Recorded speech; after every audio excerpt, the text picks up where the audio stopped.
Welcome back to my channel. In this video, I have another update on the Palestine versus Israel war. Now, this is about the UN draft resolution which was called for this war to end. Now, everyone voted for this except for America.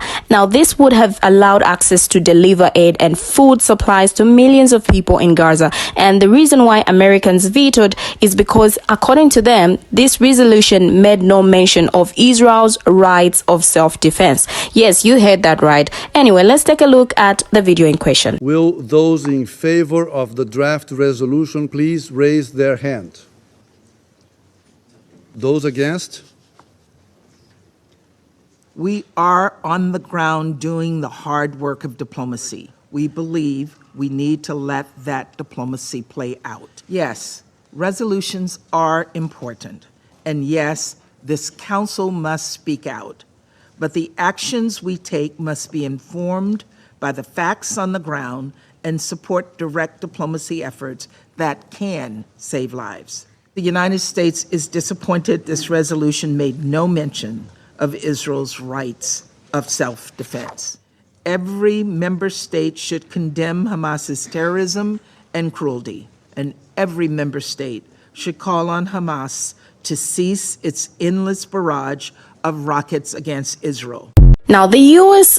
vetoing this resolution has brought a lot of talk in the sense that now people don't know what they mean by letting this continuing to happen. Does this mean that they don't care about the massive unalivings happening in Gaza? We don't know. Well, let's check out what different people think about their stance in these number of speeches. I will be right back. Are we trying to start World War III here?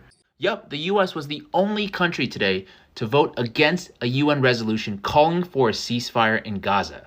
Like, what the fuck? The United States has vetoed a UN Security Council resolution that would have condemned Hamas attacks on Israel while calling for a pause in the fighting to allow humanitarian assistance into Gaza. Why? The Brazil drafted text would have condemned violence against all civilians, but the U.S. said that it did not do enough to underscore Israel's right to self-defense. The U.S. has typically exercised its Security Council veto to shield Israel from critical resolutions. Which begs the question, who is allowed to have rights and who isn't? Part of the tragedy of the Palestinians is that they have essentially no international support for a good reason.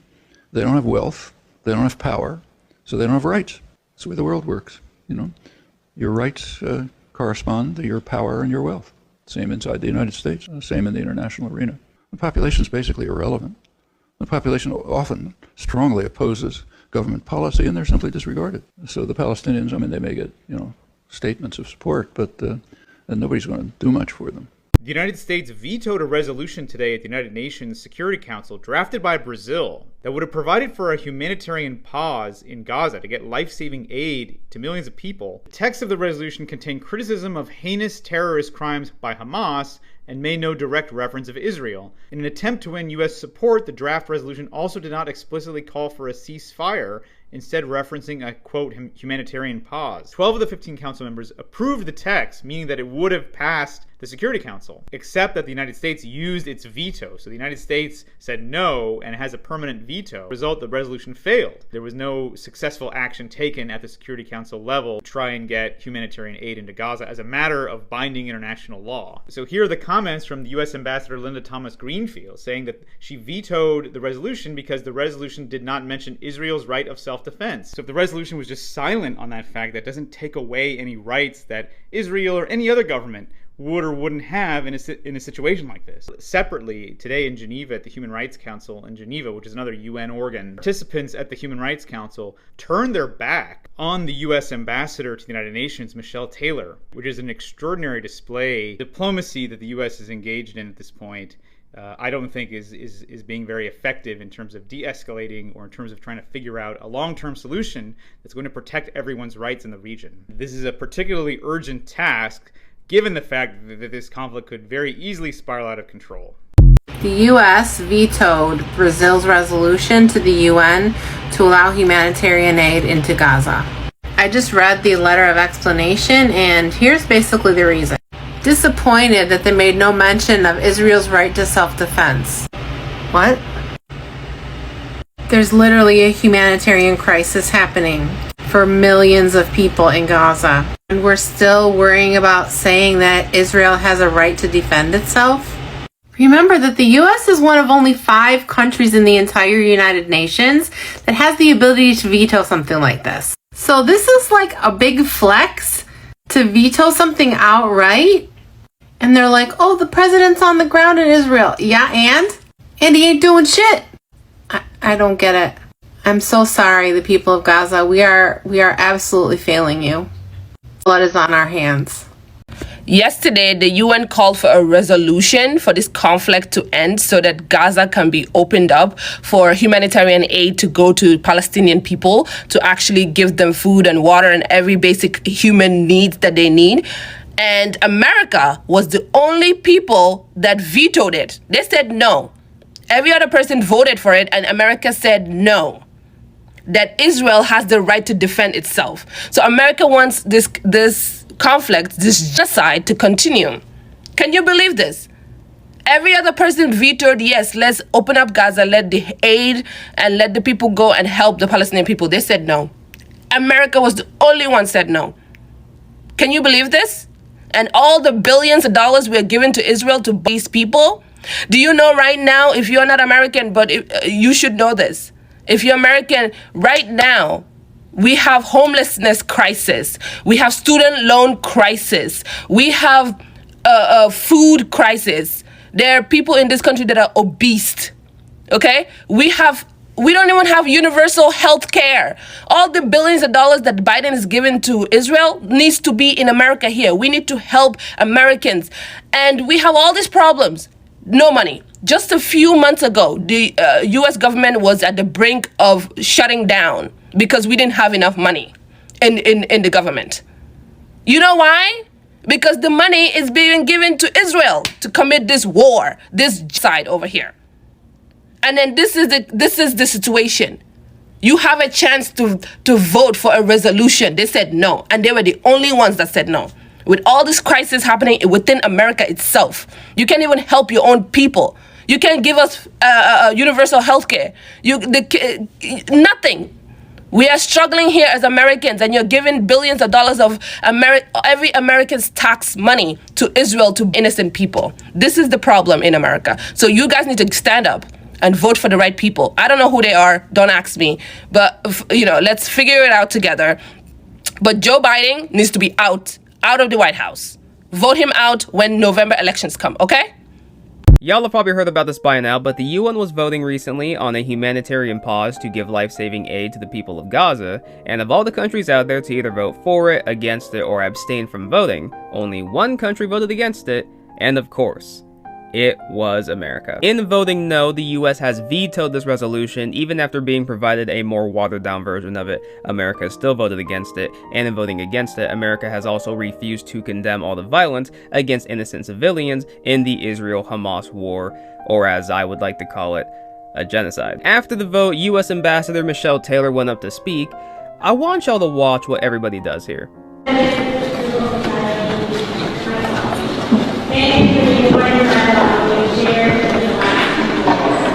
It has been my honor to lead the U.S. delegation and to share this day with Mr. Mayo, the Special Assistant to President Biden for Democracy and Civic Participation, protecting the rights enshrined in the International Covenant on Civil and Political Rights without distinction. People are literally turning their backs on her. This is how other countries feel about America right now. And unfortunately, this is one of those situations where I can't fucking blame them.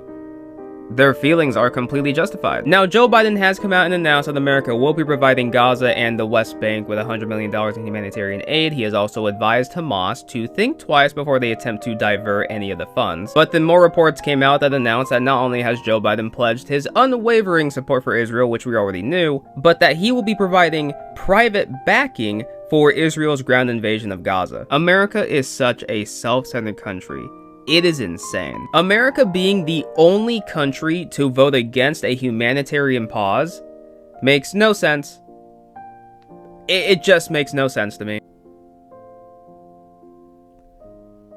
Where's the reset button? The United States vetoed a United Nations Security Council resolution that would have condemned a Hamas attack on Israel while calling for a pause in the fighting to allow humanitarian assistance into Gaza. Now, the U.S. was the sole vote against the resolution on Wednesday, with 12 members voting in favor and Russia and the United Kingdom abstaining. Now, just like we've heard in the video, a U.S. ambassador to the United Nations, Linda Thomas Greenfield, told the council after the vote that they are on the ground doing the hard work diplomacy, and they believe they need to let that diplomacy play out. Now, the Brazil drafted text would have condemned violence against all civilians, but the U.S. said that it did not do enough to underscore Israel's right to self-defense. Now, the U.S. has typically exercised its Security Council veto to shield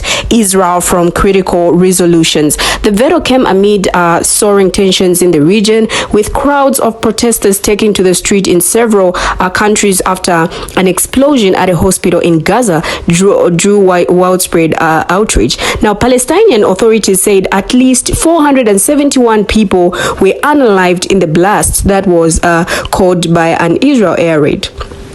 Now, the United States has said that an analysis of overheard imagery intercepts and open source information showed that Israel was not behind the attack, and that the U.S. would continue to collect evidence. While the U.S. has said that Israel should take steps to avoid unaliving Palestinians, it has offered firm support and little direct criticism as Israel air raids on Gaza level entire neighborhoods, and as an Israel siege cuts off access to water, food, electricity, and fuel for the Strip's 2.3 million inhabitants. Now, the U.S. veto showed that U.S. rhetoric about international law and human rights was self-serving, following months of criticism over Russia's invasion of Ukraine. Now, according to Russia's UN ambassador, it was said that they have been just witnesses once again of hypocrisy and the double standards of their American colleagues. Now, let's now take a look at how some people reacted to this. The first comment says, "How do these people sleep at night knowing they are responsible for depriving helpless people of basic human needs?" Now, this one says, "I would like to remind people that these are the officials we elect into office, and we should be mindful on who we vote for." As a United States citizen, this isn't surprising. There is a lot of corruption in the U.S. I'm still very sad that my own country vetoed this. Our government was the only one who voted water is not a right even for their own people. And I'm not sure our votes matters. Now, these are basically what people had to say about this issue. As my viewers, what are your thoughts on this? Kindly share your thoughts in the comments. From me, it's a bye-bye, and see you in my next video.